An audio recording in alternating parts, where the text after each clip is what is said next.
Mga kapatid, matagal nang sinasabi ni Apollo Quebuloy na siya raw ang anointed son, pero kung susuriin, ang itinatayo niya ay hindi simbahan, kundi personal na kaharian.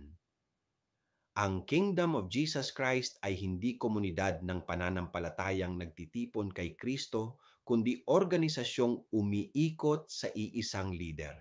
Kita natin kung paano ginamit ang pangalan ng Diyos para ikampanya si Duterte at palakasin ang dinastiya sa Davao. At ngayong nahaharap si Kibuloy sa mabibigat na kaso, nananatiling tahimik ang kanilang hanay, hindi dahil sa pananampalataya, kundi dahil sa kontrol. Kapag ang relihiyon ay nagiging taguan ng kapangyarihan at abuso, nawawala ang liwanag ng ebanghelyo at nananatili ang dilim ng takot. Ako si Padre Jesse Galilea, may pusong Pinoy, kasama mo sa pananalig at pakikibakang panlipunan. Hanggang sa muli mga kapatid,